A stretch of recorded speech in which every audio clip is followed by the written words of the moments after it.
I suck at Jiu-Jitsu. How do I suck less at Jiu-Jitsu? I guess to suck less.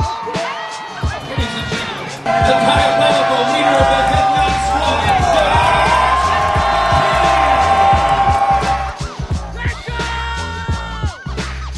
Hey everybody, this is Josh Mckinney, and I just want to welcome you to the newest episode of the I Suck at Jiu-Jitsu show.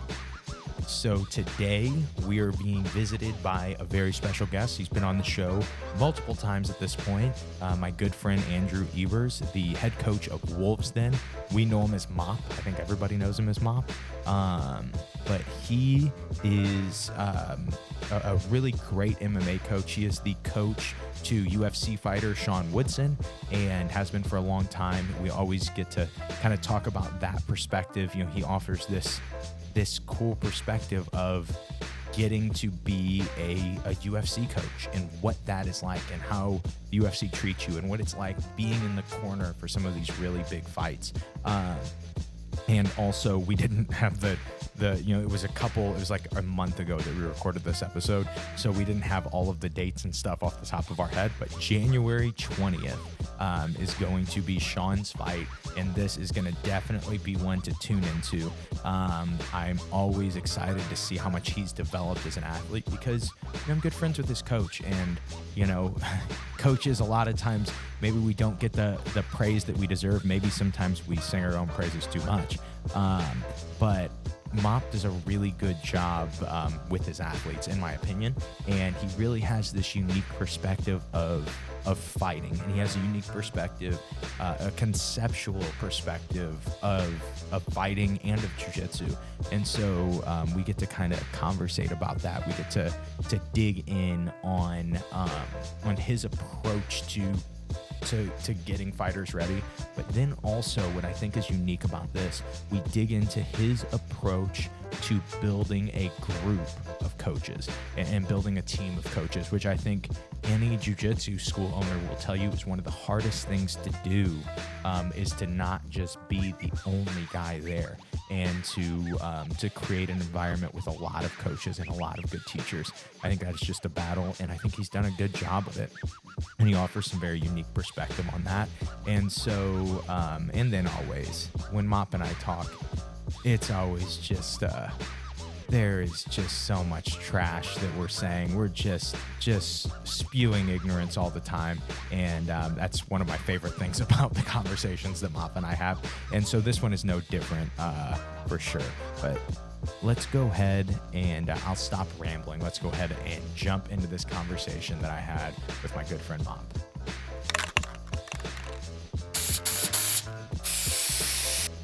Mop, how are you doing today? I'm doing good. Doing pretty solid. Yeah? I'm here as good as I can be. How's the shoulder? You know what? Doing better. We actually just got done sparring. I just did like 7 rounds of kickboxing sparring, so don't tell him I was just saying, I don't think you're allowed to be doing that. Don't be telling him that, How is it, how long were you supposed to be before you were supposed to be sparring? And then like, where are you at now with it? I'm probably a month out from being able to do a little bit of sparring, but I can't grapple at all. Okay. There's no way. My range of motion, my strength's there, but the range of motion in my shoulder, like going backwards, like let's say like an Americana position, is still not 100%.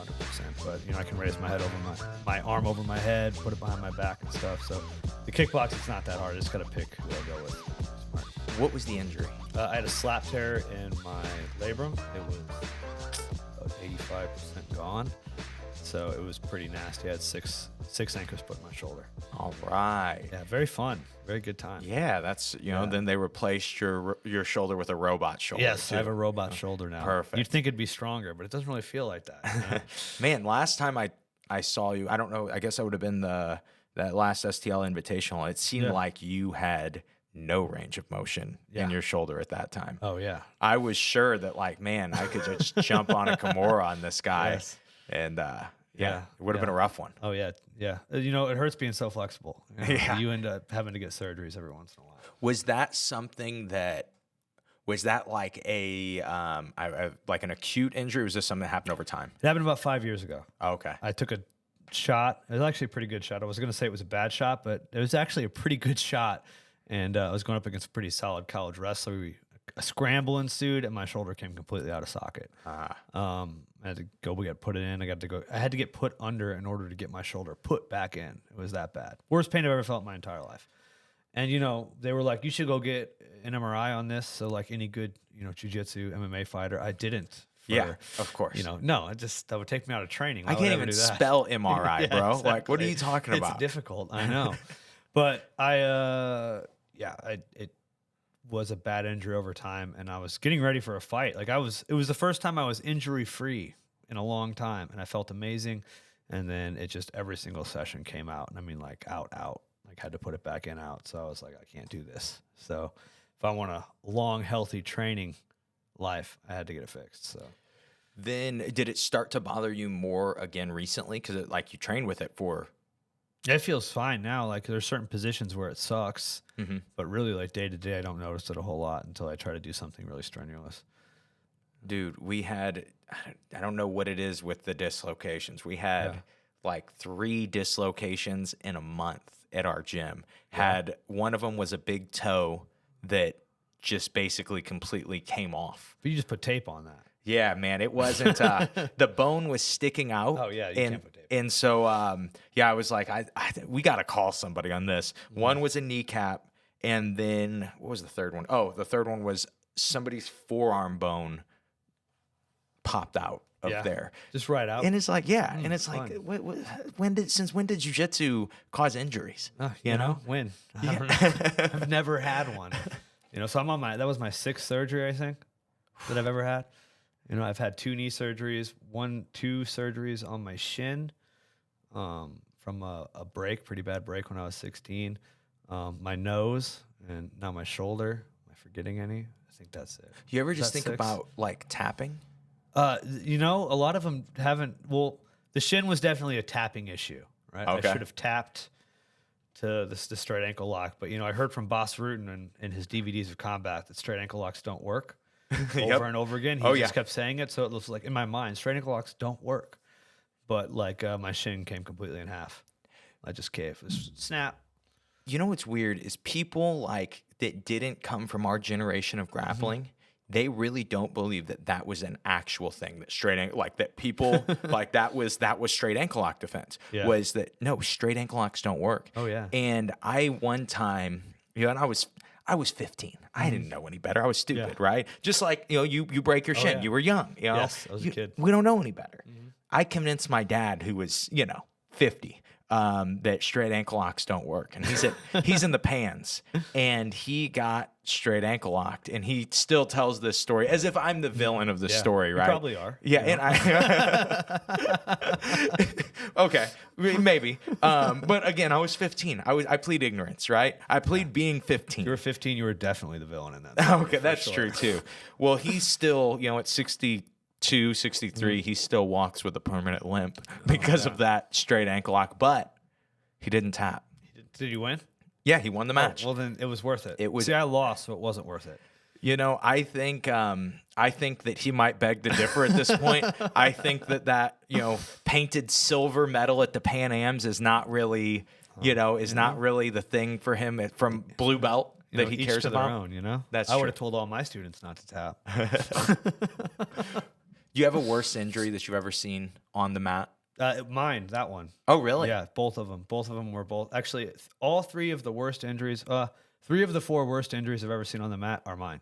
Really? Yes, they are. Yep. I had the dislocation with my shoulder because it was out. Like I could show you pictures. Like my shoulder was here. Oh. And it was the worst pain I ever felt in my life. I was throwing up. It was really bad.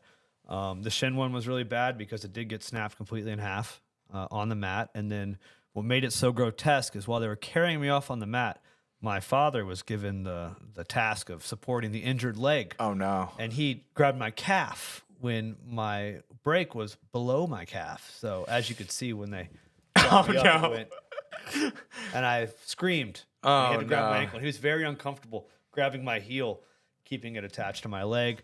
And then another one was Shawn broke my nose, and my nose was over here. Oh, man. It was literally, it was one of those things like I could see my nose in my eyesight. It was like blinding one of my eyes. It was pretty bad. And then I had another guy that got taken down, and his elbow went all the way that way because he posted, don't post on takedowns.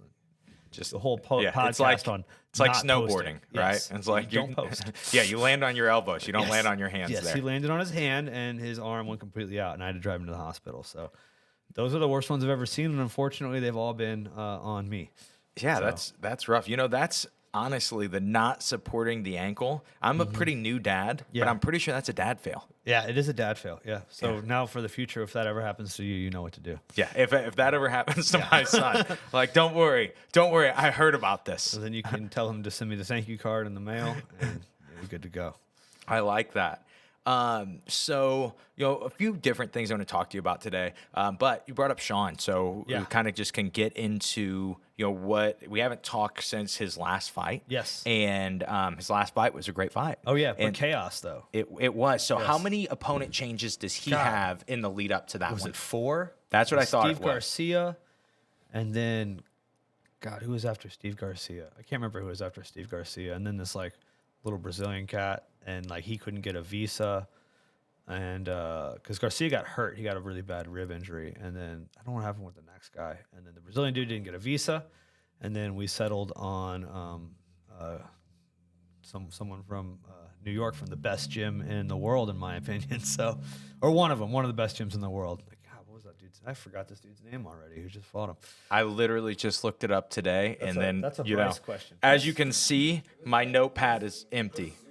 Bazooka. Bazooka. Yes, bazooka. Oh, Yes, man. Bazooka. There you go. Thanks, Bryce. Bryce, you're hired. Usefulness for once,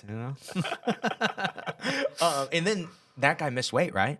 No, he didn't. Oh, yeah, no, he did, and it was very close. But he died on the scale. I mean, he only had 4 days to get ready. But it was funny because Shawn was having a conversation with Billy Quintello.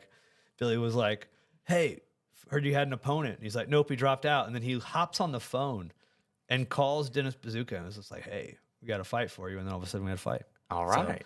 So, and that guy was tough. He was- did just get knocked out in his last fight, so that was really unfortunate. But we were actually pretty worried about him because he had a lot of power, a lot of skill. And like I said, I mean, training with Aljamain Sterling and Merab every day, and these guys are just hyping this guy up. He's the next coming, of John Jones. But turn that down, and we did it with the grappling. So, I'll take full credit for that one.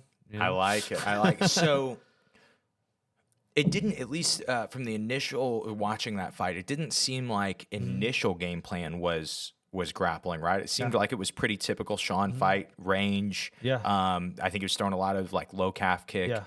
Did hey, let's wrestle this guy, did that come up in the middle, or was that generally absolutely. part of the game It wasn't supposed to be the cornerstone of the game plan like it turned out to be. But the guy had a hard weight cut, and Shawn was much larger than him and taller. And we were like, hey, let's make him feel our weight a little bit. So the strategy of if we got an opportunity to push him up against the cage and steal a takedown, that was definitely part of the game plan going in, for sure. But to make it the cornerstone of the entire fight was not the game plan until midway through. Michael Bisping and those guys are all liars. I was telling Shawn to grapple. I was. During the fight, I was telling him to take him down. They confused it. They thought I said, hey, don't drop. What I mean was don't drop for guillotines. Oh, okay. Or flying triangles or anything crazy. I was like, just stay on top of them and beat them up. You're winning. Why not? I've always been. I'm in the mindset that if you can take a guy down and not get tired and wear on him for an entire fight and just beat him up, that is probably the safest, best option to go, because you're taking away all the dynamic energy of the other guy. Like, this guy's got one punch knockout power. That could happen at any time. Whereas if I beat him, if I take him down, lay on him, make him feel my weight, really wear the guy out, then all of a sudden your striking becomes significantly more effective going into the next rounds or when he gets up. As long as you don't burn yourself out. Yeah. That's the big one. A lot of guys burn themselves out in the grappling, trying to force it too much, but that wasn't going to be an issue with Shawn. He was, he's got the best double leg off the fence ever, because if you can notice this in the fight, the proper way to defend a double leg on the fence is to spread your legs. And then when they go double, you split them to a reverse stance, right? And usually that stops the double leg. And there's actually an instance in that fight where Shawn, the guy's going for a double leg on Shawn, and he does the right defense and then reverses him. And then Shawn goes for a double leg on him. He does the exact same defense, but Shawn's able to get his fingers like this with his long arms, and it's just unstoppable. It's like, if you can lock your legs behind somebody's butt on the fence, that's the best takedown in the world, for sure. Was there something, I'm sure there was, but if you remember, what specifically did you see that made you go, okay, now we need to commit to grappling? Let's start.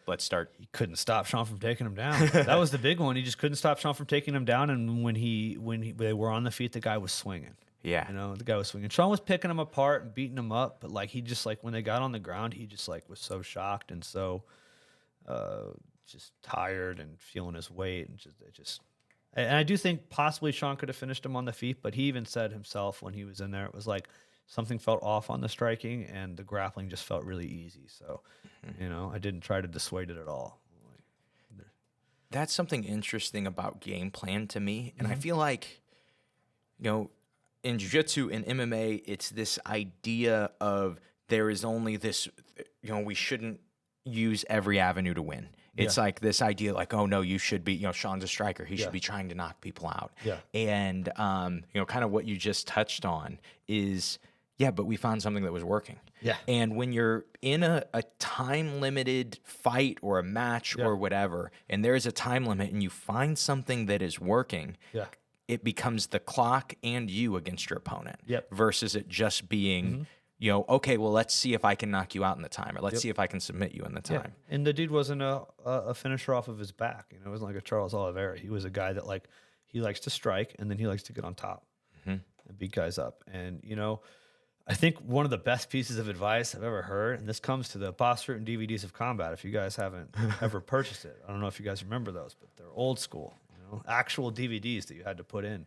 Oh. But, you know, the one and thing, I'm sure they had VHS versions too. I'm sure they did. Know? He did a little song. It was in the beginning. It was a good time. But they're old stuff you would never really use anymore a lot of the times, you know. But he's got a saying that if you want a guy to stop doing something, do it to them first and do it to them repeatedly. And a lot of times that guy will stop doing it, right? So one thing was we knew Dennis Bazooka was good at low kicks. So we came out and we just started throwing low kicks. We knew he wanted to take us down, so we took him down. You know, puts the guy in the defensive back foot, you know, like, because if you kick him in the leg, if you kick a guy in the leg and he kicks you right back, you know, you're like, oh man, I don't like getting kicked in the leg. And all of a sudden the leg kicks just kind of stop. And that's really what happened. Bazooka didn't throw a lot of leg kicks. He mostly committed to big overhands, hooks, big punches, and then trying to go for doubles. And, you know, we just did the same thing right back to him. And the offense just kind of fell apart. And he carried Shawn's weight, because carrying someone's weight for 15 minutes is a very grueling experience that nobody likes to deal with. And again, something that's not thought of, though. I remember being at the hit squad, you know, as a child, telling my dad that ankle locks don't work. And I remember Hughes was talking about fighting somebody, and he was just talking about being against the cage, and he's like, you wouldn't believe how tiring being on somebody right here is. He's like, this is the most tiring thing in the world because you're carrying all my weight.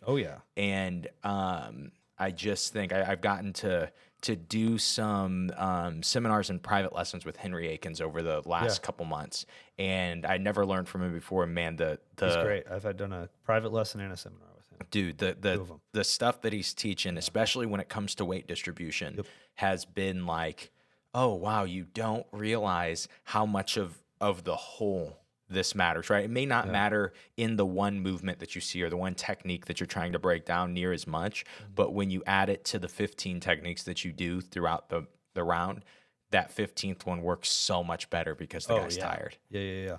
That is, he transformed how I thought of jiu-jitsu. Like whenever I trained with him beforehand, I was like trying to pass with like my passing was like without a doubt the weakest part of my game as a brown belt. And I never quite got it right. I would always just try to tight waist and body lock, you know, push guys into half guard and try to pass from there. And then all of a sudden, like the guys just stop. Obviously, you train with a guy a ton. Like Bro was training. You remember Tyler Bishop? I was training with him a ton. He was just able to stop me from passing him over and over again with the same stuff. And I'm like, what am I doing wrong? And he's just like, it's not any move. I'm not going to teach you a move. It's just like you need to make him feel like he doesn't want to be an open guard anymore because you're 10,000 pounds. You know, well, he still can completely shut me down. It worked, you know, in the long run, you know, months later. And it just like started being like, oh, where can I use this elsewhere? You know, I can use this in half guard. I can use this inside control. I can use this pushing up a guy against the fence. You know, he keeps all of his weight off the floor and on the guy. You know, even when he's passing, it's like, you know, you may have a spider guard or a De La Riva guard, and you just put so much pressure on it. And I'd felt it. And when I felt it, I was like, this guy's, you know, not that big. He's not a normal sized guy, you know, and he feels super heavy. So yeah, it's funny you did that, because I had the same thing with him where I was like mind blown afterwards. And yeah, dude, that's exactly what you're saying. I'm just seeing like from Spider, from De La Riva, from all these modern guards that are being played. When you make the first, because generally it's like, okay, I'm playing Spider guard. First thing I'm trying to do is create an angle to open up space. And when you take my first step and you go, no, your first step is you have to carry me. Yep. Like that's always the first step. He said pressure and angles. Pressure before the angle. Exactly. And that's like, man, that made such a difference. I mean, it's been making such a difference in my game. And I feel like I've always had pretty good passing, but it's like getting to understand the times that I was still getting offense done to me. It's like, oh, I was carrying my weight, and then just letting the guy move around me. Like, okay, go ahead and make whatever move you want, versus like, no, your first step in everything is you got to carry me. Yeah, he's the man. No, I like him a lot. No doubt. It's funny that like when I started to talk to more people about him, everyone like, oh yeah, I got to train with him. Totally blew my mind. Yes, totally. He doesn't really teach. I mean, he taught a bunch of techniques in the seminar, but when we did the private lesson, I think he did not teach me a single technique. Yeah, it was just all like just philosophy and like concepts more so than techniques. But you know, when you got the seminar thing, a bunch of people, you start teaching techniques. But yeah, it just. From him, it was like the ability to escape and the ability to pass. Like he just kind of changed that for me quite a bit.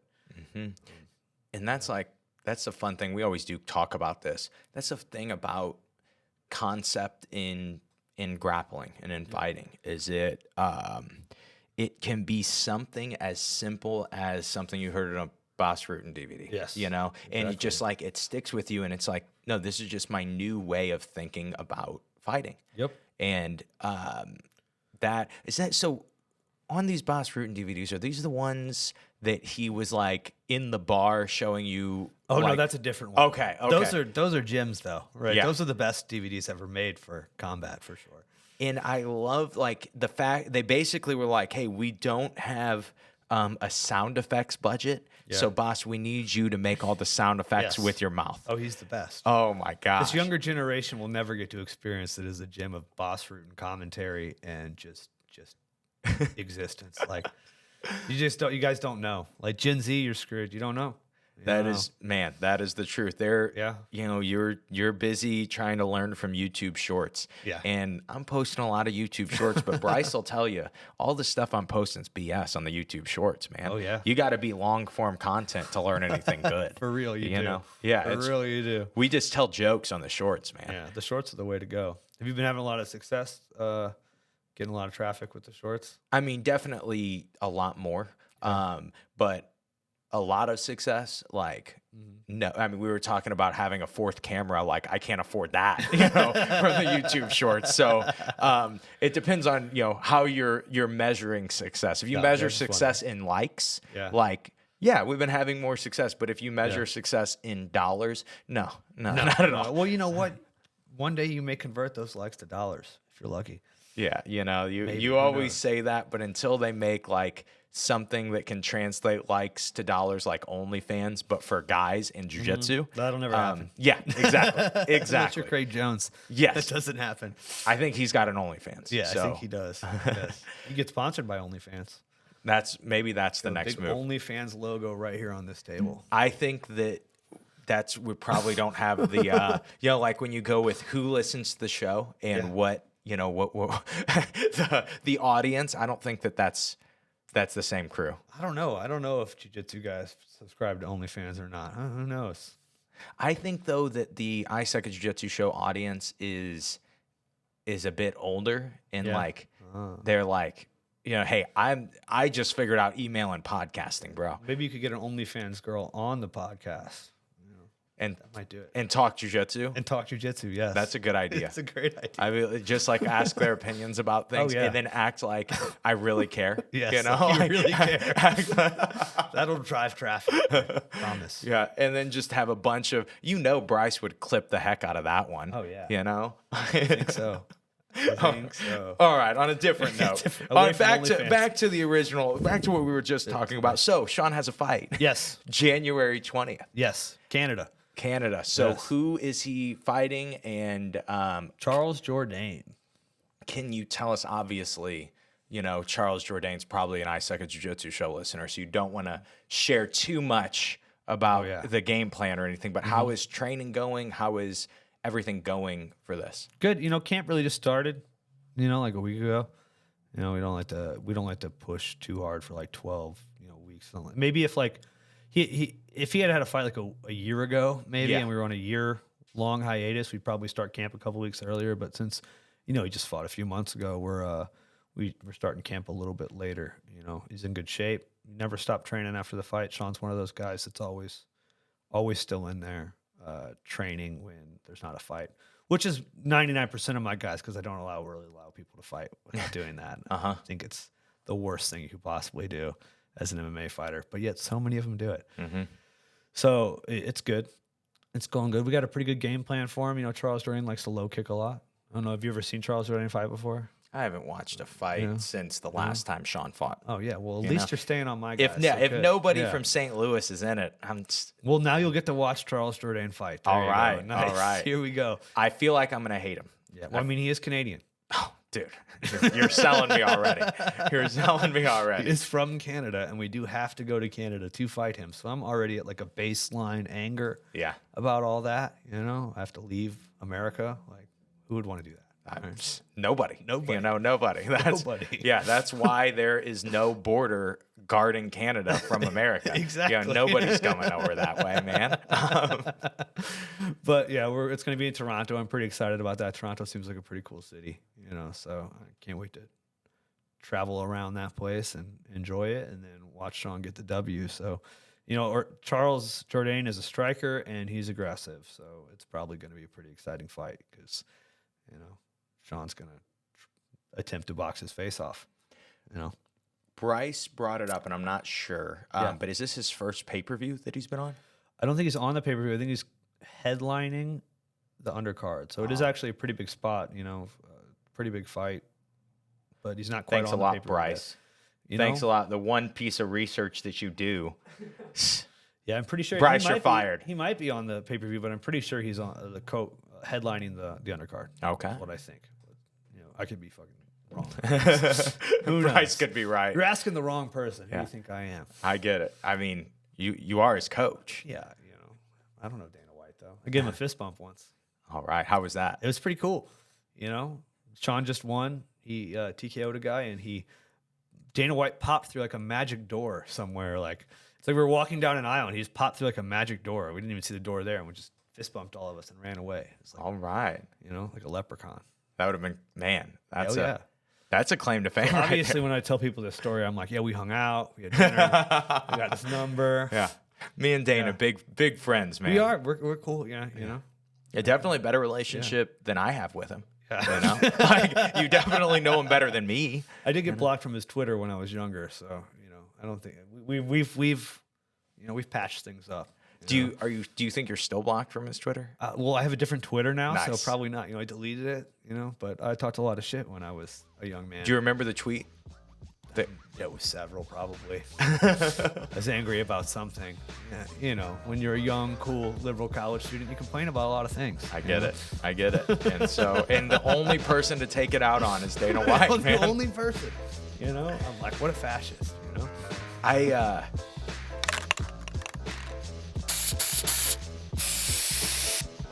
What's up, guys? Josh McKinney here. Just wanted to interrupt this episode and tell you about something really exciting that we have going on at simplifyingjujitsu.com right now as we speak. And that is this. If you want to level up your guard passing, if you want to have an understanding of guard passing that nobody in your gym, nobody that you compete against has, you need to understand distance from guard passing. More specifically, you need to understand chest over chest and excessive distance, and the importance of these two distances and how these two distances make you unsweepable, unsubmittable while you are on top. And the more you can understand them, the more you can attain these two distances, the more you can bounce back and forth between these two distances, and the more you are immune to jiu-jitsu while you are on top. And the only way to get this understanding right now is with the seminars that I did at Watson Martial Arts and Parada Jiu-Jitsu over the last couple months. These two seminars combined for the price of one will change the way you look at guard passing. They will change the way you look at top in general. And they are only available at simplifyingjujitsu.com. And if you purchase these two seminars for the price of one, you also get a third bonus seminar, what we call the pinch. This is about a 35-minute seminar where we look at what upper body control actually is, what to actually do once you finally attain chest over chest, and how to keep it forever with very minimal effort and being able to put a lot of pressure on your opponents. And that is, again, only available at simplifyingjujitsu.com. We'll make sure to link it in the description. Let's go ahead and get back to the episode.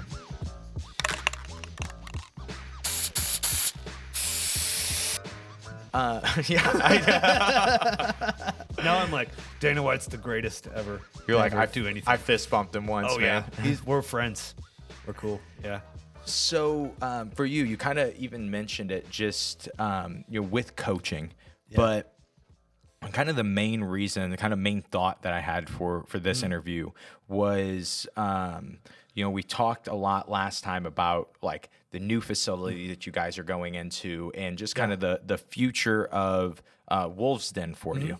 But something that I think you do really well that we've never really talked about is team building, not in the fact of like building fighters, but in the fact of having a good group of coaches. And so just for you right now, what does your coaching staff kind of look like? Diverse, for sure. That's for sure. If I had a DEI score, it'd be 100 All on my coaching staff. All right. You know? Well, I mean, I have so many coaches. I got Devin Bird, one of my MMA fighters, a wrestling coach. He wrestled at London Wood. He's a college wrestler. Really good coach. Had a really big shoes to take up because we had Cornell Robinson for a while. I don't know if you know who that is. But, I mean, he coaches the best. He was the head coach for CBC. And while he was the head coach of CBC, he was still our wrestling coach. For $100 a month, steal. Robbed him blind. But he just was passionate about it. He loves MMA and stuff like that. But, now he runs the Wyoming Seminary School, which is the #1 ranked high school in the country.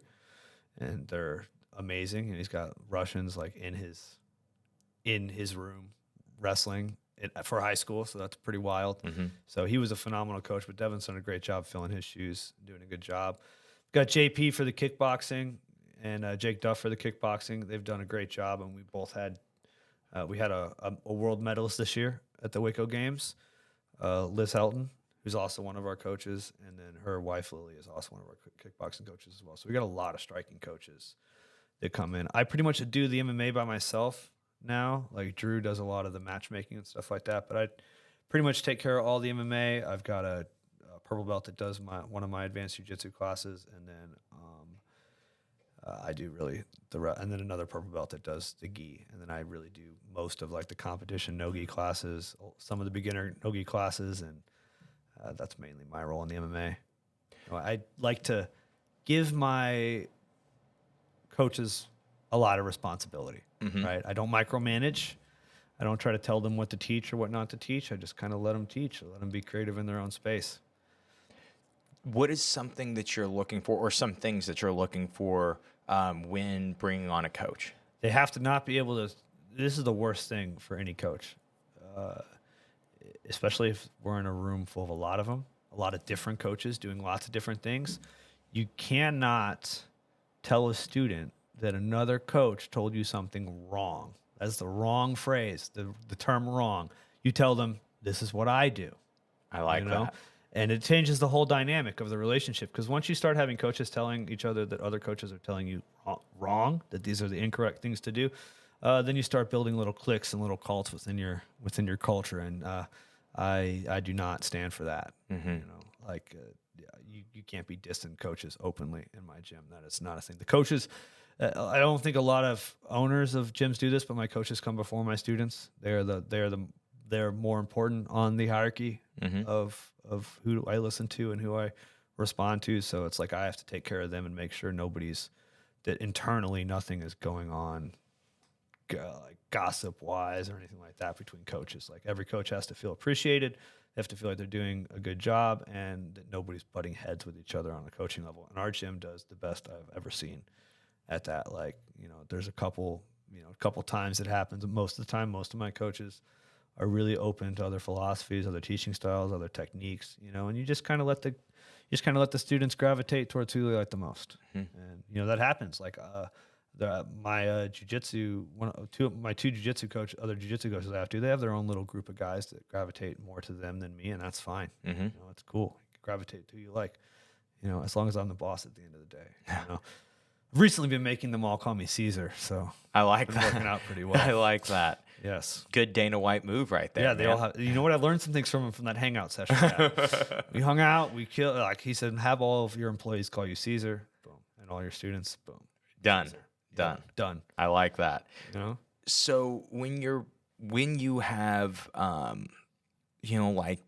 when you have a fighter that needs something specific, that you would say maybe it doesn't fall under your specific coaching, will it just still be you because you noticed like, oh, this guy needs this type of work, or will you almost what do you call that, like give that responsibility to another coach, like, hey, you need to work with this person? Not necessarily. It's really going to depend on who they like coaching the most, who they respond to the best. I feel like that's big. Like I could send someone to JP and, that JP could be telling them all the right things, but if they don't respond as well as, say, like, I have one fighter who works with Jordan Dowdy a whole lot with mitts and stuff like that. Okay, well, that guy's going to listen to whatever Jordan Dowdy says. So I go straight to Jordan Dowdy. I'm like, hey, I think this is what Clark needs to work on. And then boom, just throws it in their own way. But I think the relationship between a coach and a student is really important. And it's going to dictate how well they listen to you. Because like I said, one coach could be telling you the complete right thing, but if you don't have a good response to that guy, you don't follow what they're saying as well. You don't like him as much, anything like that. Everyone likes JP though, so that's everybody. It's a rule. That's you're forced to, but not everybody has to like you. Oh no, that's the main rule. It's like written on there, like you have to like me. You're not allowed to not like me at the gym. Oh man, if you don't like me, you better keep it quiet. That's smart. I'll thought police all you. That's smart. I feel like there's a good crew of my guys that don't like me. But do they respect you? Oh yeah, it's an abuse reason that they don't like me. Yeah, well, that's okay. Yeah, that's still liking you. You're like their father. And so I'm not holding up their legs when their leg is broken. No. Being a coach is like being a dad. They're going to hate you for a good portion of their life, and then eventually they're going to come to the realization that you were the most important person to them and that you own them. I like that. When you look at being a coach, how do you kind of define it? What do you think about? Is a coach, and what is a valuable coach? Not being a yes man is probably the most important thing about being a coach. Having rules, discipline, boundaries within your team, because the whole job is relationships. Yeah. Like I could be the best coach in the world, but if I can't manage relationships, I can't do anything. Like if I can't keep the team cohesive, like I do have very strong rules, and I don't care who you are. You could be Shawn, you could be Danny, who I live with, and if you don't follow those rules, I'll tell you to kick rocks and get out of here and don't come back. And a lot of those rules are, there's no I don't allow for internal strife going on. Like I nip that pretty quick. If there's an argument, I don't really care who's right or wrong. If it's going on between them and not between the two of them and me, if it's going on between the two of them and everybody else, that's a huge issue. Yeah. If you know what I'm talking about.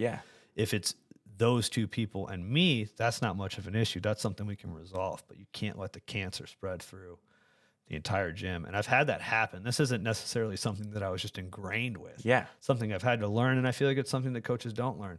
They like to pick favorites. They like to play sides. They like to enforce rules for some people and not for others, which I do to a degree, depending on who it is. You know, I'm like, if someone's showing up late, but they put in more effort than the guys that are showing up on time, like, I don't care as much if he shows up late. But if the other guys are showing up late, that's a huge issue. You get about as much work in half the time. You know? So I think that's a big one. Managing relationships as a coach is probably the most important thing besides knowing what the fuck they're talking about. Yeah. You know? Yeah. So for you, what are things that as a coach you do? I know you're huge on watching instructionals. Oh, yeah. What are some other things that you do to kind of sharpen your coaching ability? Number one, I don't care if my students have stuff that I don't have that they add to the equation that I add into my own. You know what I mean? Like, I feel like a lot of coaches don't do that. I feel like they fight against new ideas coming from below them other than embracing them and adding them to the curriculum.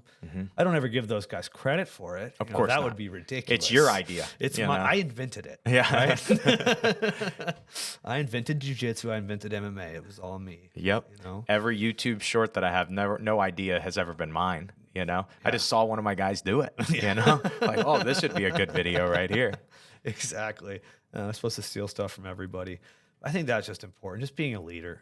You know, JW, when I first started my gym, JW messaged me just like one line. It's like, you're a leader of men now, you know? And like, that's just been something that I've held on to quite a bit, that I've got to lead them. I can't let them lead me. And that's a big one. But I also can't be a complete tyrant. You know, I'm like a half tyrant, you know? You know, like even in the Roman Empire, they still had a Senate. They didn't have to listen to them, but they were still there, right?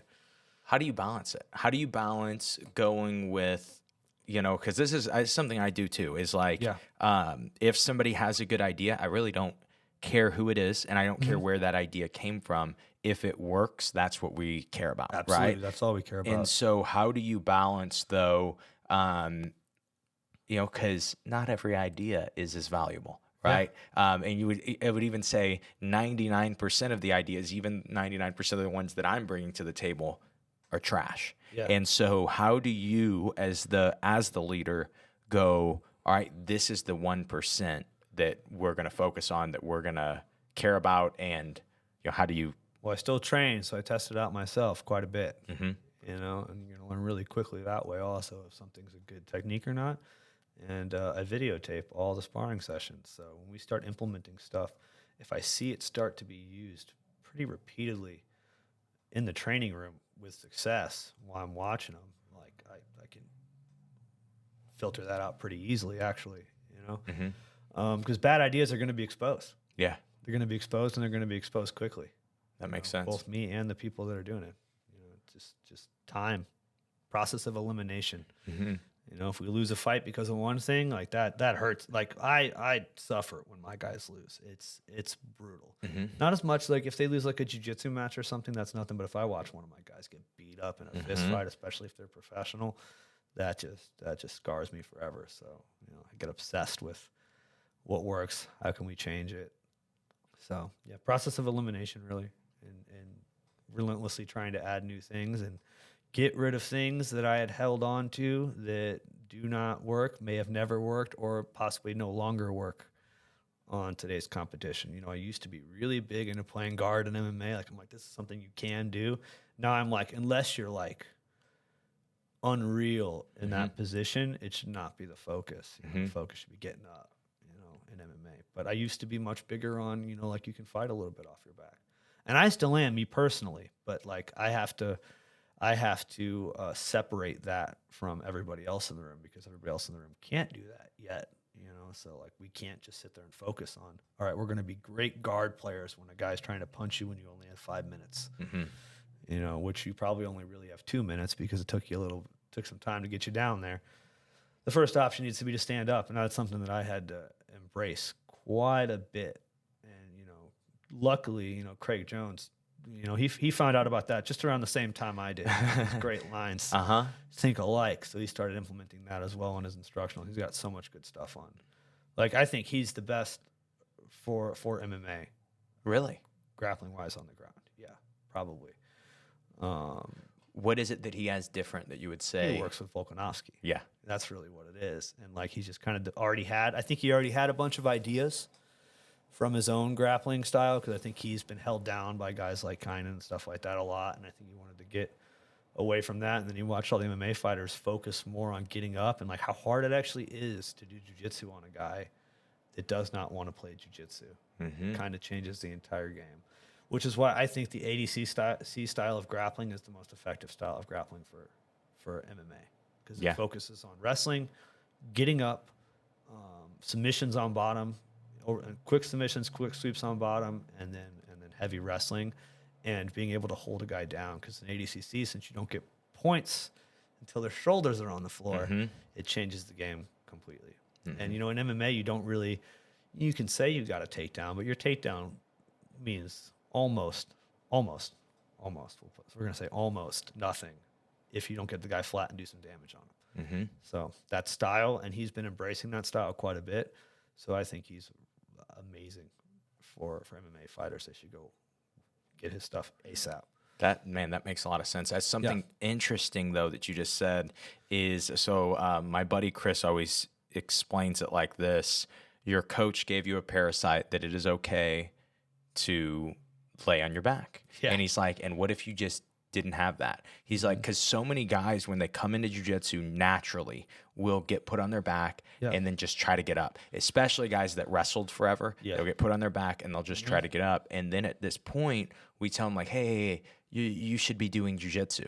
You need to just lay down, just stay down. But the truth is, it almost creates this thing where it makes a lot of people that don't know how to actually hold down another person.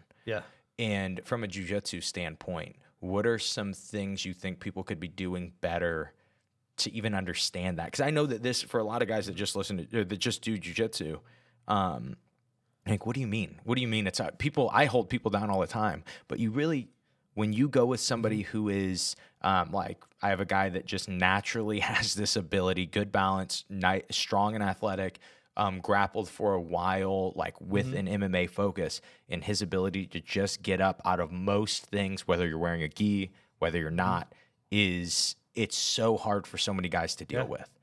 It comes a lot from the rule set that you play, as most things.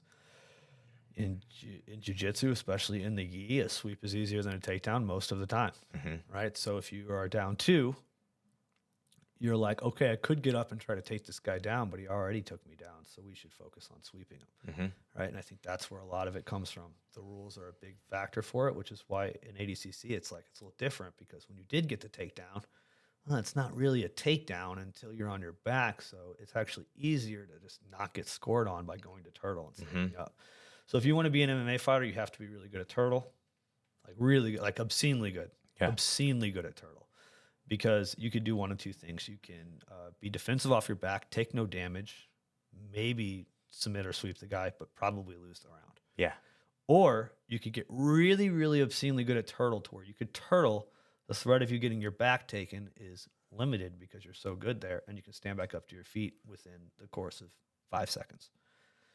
So and that's why you see a lot of these guys are becoming insane back takers in ADCC, because that's the route it's going. Like it's are you good in turtle versus are you good at taking the back, as opposed to are you good at passing versus sweeping, which I think is what jiu-jitsu has been mostly about for a while, is passing versus sweeping. The guy that can get the takedown versus the guy that can't, and the guy that can pass and the guy that can sweep.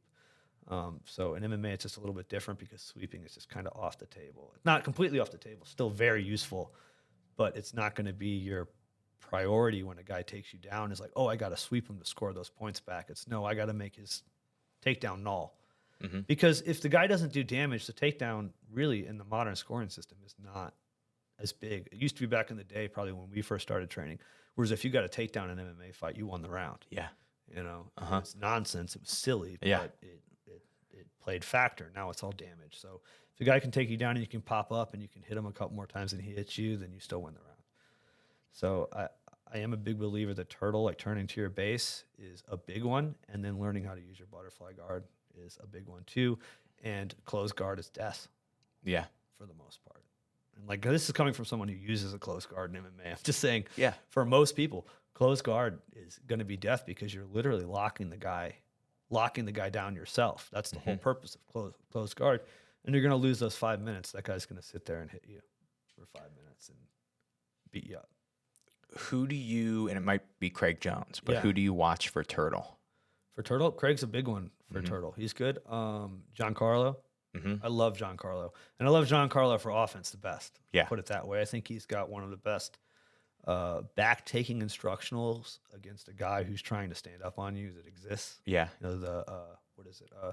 Chest to back, arms under, behind the elbows. That's a big one. But yeah, Craig's a big one.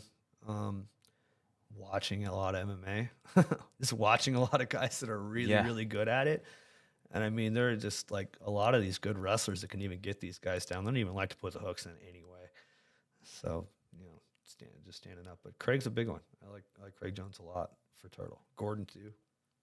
If you can stay awake for an entirety of his instructional, you can get it, I competed against Giancarlo once, and he took my back, and he choked me. He's good at that. Isn't Yeah, it's like you said, he is very skilled at that. Yes, he is. Yes, he is. But he took my back from bottom.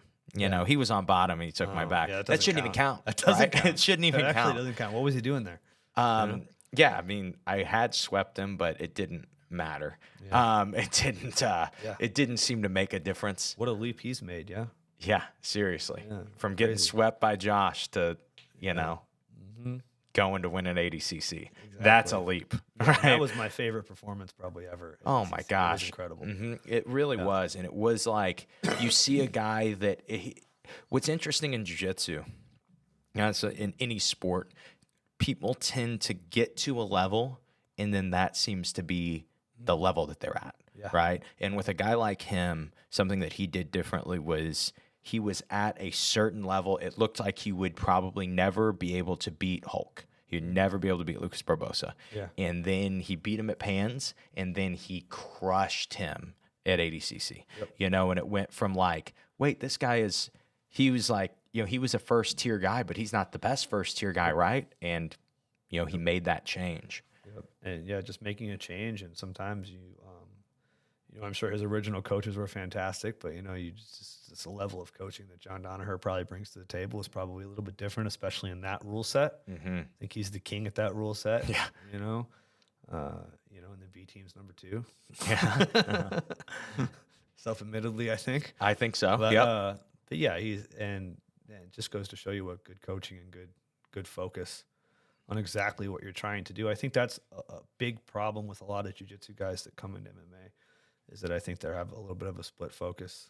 They're still doing jiu-jitsu while doing MMA. You kind of have to gear your whole style, your whole focus into MMA style grappling. I think the wrestlers do a really good job of that. You don't see a whole lot of wrestlers in MMA shooting low singles, even if they were doing it a long time ago, but you still see a lot of jiu-jitsu guys playing close guard, and trying to go for submissions from close guard when they're on bottom. And that's interesting, kind of just where you went from that is there really aren't wrestling competitions while you are fighting MMA. That doesn't really exist, and you probably don't have people doing standard freestyle wrestling practices while they're fighting MMA. But in jiu-jitsu, it still is non-specific, right? Yeah. But now you're seeing more jiu-jitsu guys that are not only focused on, like, okay, I'm going to do gi or no gi, but like, I'm going to only train and care about this specific rule set in gi or no gi. Yeah. And you're seeing that more and more. Is that something you try to push your guys to do? Yeah. Yeah. And, I do think the level of jiu-jitsu in MMA is getting significantly better. Yes. And significantly more sport-specific, and it's really showing. Really, really showing. You just look at Brennan Allen the other day. You don't watch him, so yeah. Who? Incredible jiu-jitsu performance, against another really good jiu-jitsu guy. Just you got to adapt. It's a little bit different. You're not going to have as much loose passing. You're not going to have as much side control. Side control from MMA it's just like it's in my opinion not useless because there's certain positions in side control that are useful for MMA. But the second you take your arm from under the guy's head to punch him, he's gone. You know, he's turning the turtle when he's getting up to his feet. You know, so it's just adaptive, which is crazy because, you know, when we're white belts, we're taught side control is the goat of all positions. Like, let's get side control. Nobody can get out. Don't go to mount. Yeah. People just bridge and roll you if you go to mount. Yeah, exactly. You know, like you've always said, side control is for people who aren't good at mount. Yep. I'm a firm believer in that. Dude, a firm believer. It's so interesting to see, like, you know, maybe it means that we're old. I mean, you're significantly older than me, but I'm dead basically. Pretty much. Yeah. And you know, when you see that, you go, man, there has been so much change in what jiu-jitsu was, and obviously what MMA was. But MMA was so young at that time. You expect that, but even in jiu-jitsu that was a little more established, there's been so much change in what jiu-jitsu even is, what positions matter, how you attain those positions. It's just so interesting to see that. Yes, absolutely. You know, I don't see as much side control anymore. You don't. And it really was this thing that guys would not. I mean, Hodger Gracie was the only guy playing mount. Yeah. People would just be like, no, you can't hold mount.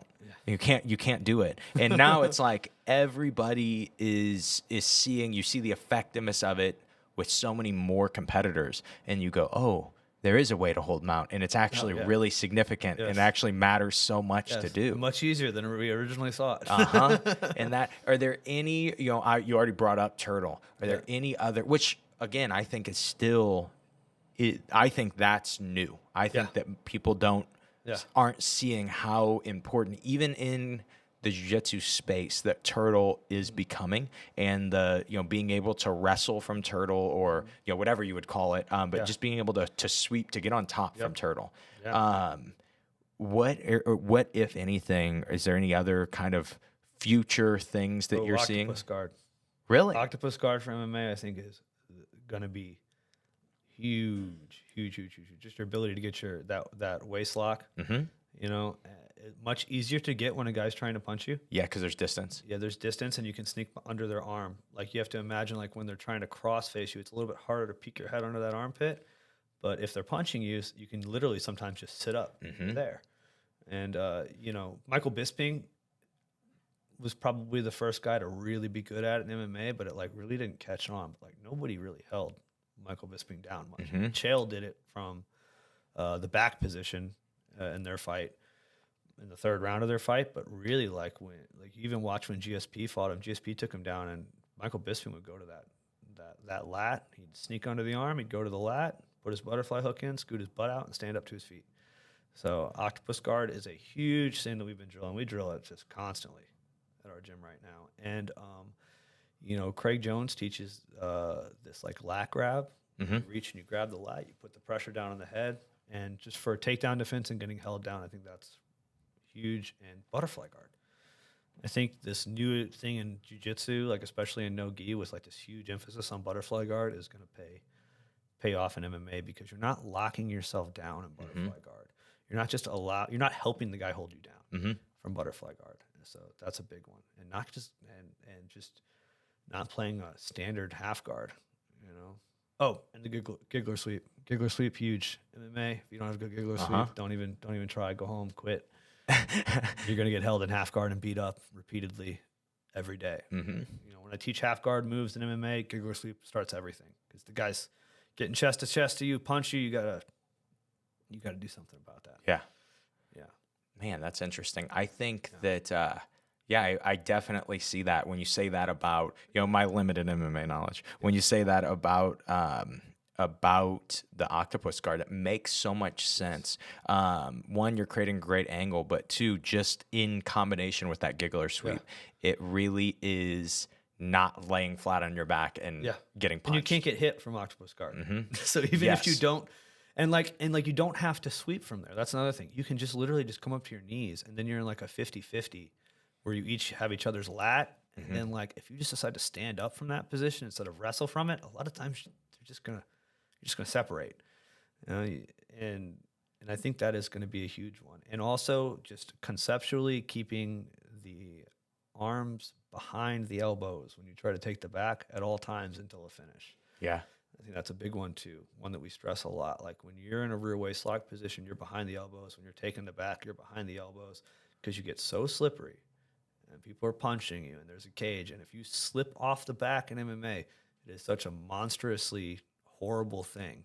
You know, like in jiu-jitsu, you can get the back real quick and you might have a seatbelt position and you know, you get your 4 points, and if you slip off, you still got your points, and you're still ahead, and now you're on bottom, and it's like, all right, we're just not going to let the guy pass the whole rest of the fight, and then I win. Yeah. In MMA, you could get the back and hold it for 30 seconds, and you have the back, and you slip off, and the guy ends up on top of you for the last 30 seconds, and it's 30 seconds versus 30 seconds. It's not jiu-jitsu. They don't care if you had the back. If he's hammering you, and the bell rings, and he's on top of you at the end of the bell, he just took away your back control. He didn't need to pass your guard. He didn't need to. He's just on top hitting you. Yeah. You know, so I like to stay behind the elbows and really use that, you know, John Danaher, Gordon Ryan, like power half system to not even really take the back. Like you get the back, you get the power half, they go to flat. And a lot of, in jiu-jitsu, you follow the guy and you end up taking his back and trying to choke him. In MMA, you power half him and then he starts going back and then you settle into his half guard on top. It's the value of top. Yes, exactly. You know, you see that. And honestly, I see, you know, and it's just could be my jiu-jitsu specifically, but I just see how I see so many guys want to take the back because, you know, they want to get the points, especially in mount, and then they lose all position completely. Or they're tired and they want to get the choke. That's when I usually see it. When I usually see people go seatbelt and just try to throw their hooks in to try and they're like, oh, I got to get the choke because I'm tired. You know, you stay behind the elbows and you fight it from turtle. Yeah. And it just, you know, I don't know when that, I'm sure it was probably when I started to get to learn from Henry a little more. It was just this idea of this big shift in like, oh, top is so much more valuable than I've ever realized. And I'm, you know, there are these random parts of jiu-jitsu that are just taught as jiu-jitsu that make me go, okay, now top is valueless. I'm just going to fall off so I can have a chance at the back. And it's just that change of thinking for me has increased my cardio tenfold while I have been training less and eating way more. I wonder if that technique just made your cardio better. Yeah, and so resting heart rate just dropped the second you learned it. It's like, man, I've been losing great position all the time. So something just a little change in the conversation. You know, we had kind of hinted at it last time, but I don't think we really got into it last time. But you are currently in the midst of a studio build. And you are going to start a podcast, right? Yeah, I mean, I've been talking about it for about a year now. I think I mentioned it on the first one we ever did here, but finally it's getting built. You know, we have an amazing front area to our gym that we bought in April, and it's got a lot of offices and desks, and we've just been amassing the funds and the resources to do it. And like, yeah, we've got a really nice stuff. You know, we just pretty much took everything that you had in this studio and just bumped it up one. Just went up one. So, you know, we're coming after you.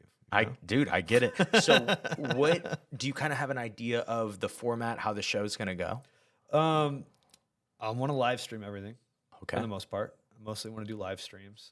So quick turnarounds. I know it's a difficult venture. But I do feel like live streaming is like the kind of future of where most podcasts are going. Because it's interactive, right? It's interactive. I want an interactive podcast. I want to chat, all that stuff. People asking questions on the podcast. But really, I'm planning on doing two. I'm going to do one where it's just basically me and a guest or not, and Brian over there. My Bryce. Yep, you're Bryce. I tried to make sure they had the same first two letters. You know, I like. Yeah. Oh, yeah. shoot! Oh yeah, that's true. Oh there shoot! We go. Man. Yeah, because he's Brian with a Y. He's got a Y in his name. I was really. They've been good together over there in that corner, but I was really worried they were going to get in a fist fight. Who even knows what they're doing in that corner? We're not watching. We're looking at each other. They could be doing God knows what over there. I don't know. But yeah, you know, I decided to get a Bryce, get a bunch of cameras. Basically, I'm just copying everything that you do and just. You couldn't go a worse way about I'm gonna it, switch it to MMA. Couldn't be a worse person to imitate. That's what I thought too. But you got to start somewhere. I like that. Okay. And maybe we'll imitate other people going forward. Like Joe Rogan. I hear he does a pretty good one. I've heard of it. Yeah, heard of that one. I've heard of it. Yep. But that's where we're going. And then I want to do one where I do like a local business show, where I just bring other local business people in. And then me and Brian are talking about having.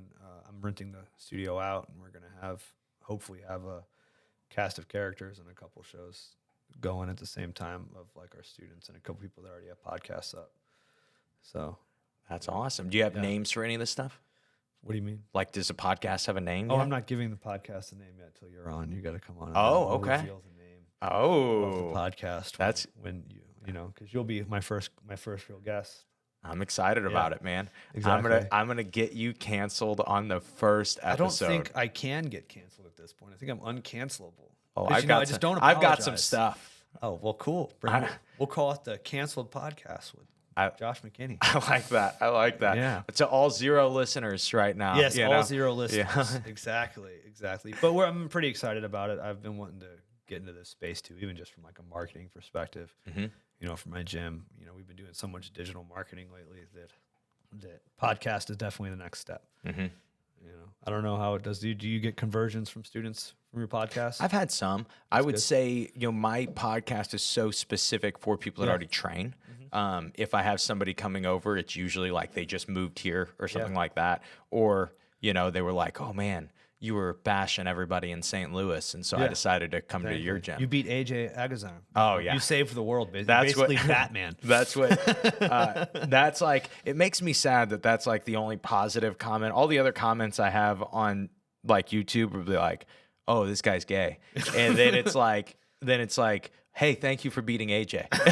Those are the comments that I get. It's just me commenting that over and over again. Yeah, that's pretty cool, Josh. Oh no, wait, I'm the gay one. Sorry. I'm both of those guys, by the way. Okay, because we can't end it on that note. I was gonna go.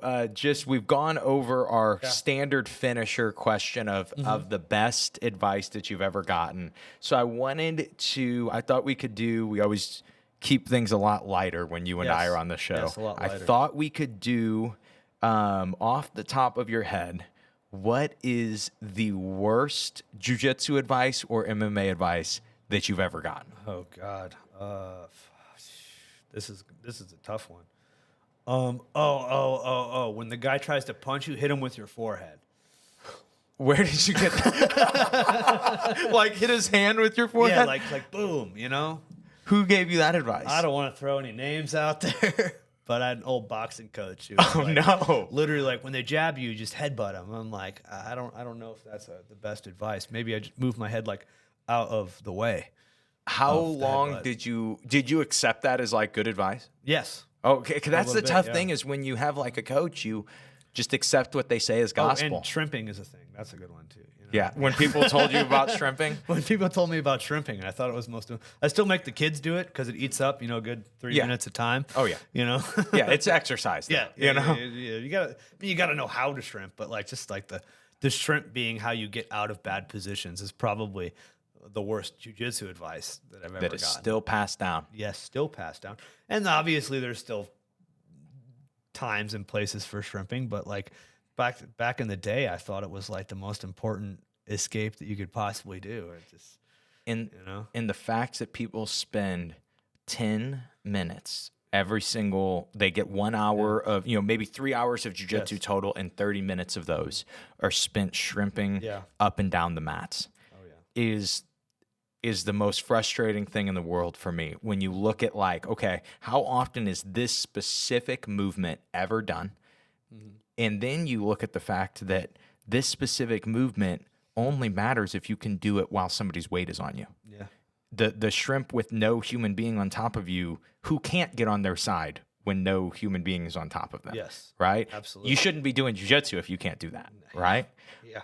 But then when it's like This is one of my main things that I hate in jiu-jitsu. Yeah, that's why I brought it up. I'm glad I knew you'd have a response. I'm glad that you brought it I've up. heard that one. Yeah. I'm the one listener of your podcast every week. Like, it's just like the one guy. We don't have one listener, bro. We don't. Well, when you do have one, it's either me. It's you. Sometimes. It's either you. Whenever I'm on. It's you or Bryce checking the audio quality. You know? Whenever I'm on the podcast, I definitely listen to it. So there's one listener. All right, Mop. Anything you want to say to finish? I've enjoyed our conversation as always. I'm still not sorry for that cancellation thing from earlier, you know? Yeah, or still any not of sorry. any of the cancellations. Any of the cancellations, but particularly that one with that one person, not sorry. Okay. I'm glad that I'm glad that you haven't apologized. Nope. And I never will apologize because apologizing is for little girls and children. I like that. Yes. I like that. Mop, thank you. Thank you for being on the show, buddy. You're welcome. Anytime. I love coming out. And we'll have you on soon. I'll make sure the listeners know that they should jump onto that one so they can see the cancellation. They can see the racism and bigotry that I'm going to be coming on after. Well, I hope so. That's what I was hoping that would be the whole format of the show. It's going to be racism and bigotry and politics. All right, perfect. I'll bring everything I know. Be sure to dress up like Donald Trump for it. Got to get extra canceled. I like it. I'm in. There we go. All right. Sounds good. Thank you for being on the show. You're welcome.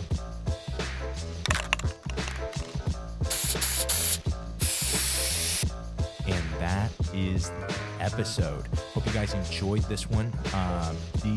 Like I said, these conversations with Mop are always really funny for me. They're always really fun. I feel like I laugh more in these episodes than maybe any other episode that I get to do. And this is no different. We definitely make fun of Bryce way more than any other episode. So sorry, Bryce. Sorry, producer Bryce. We don't mean to abuse you, but I guess it's just part of the producing job.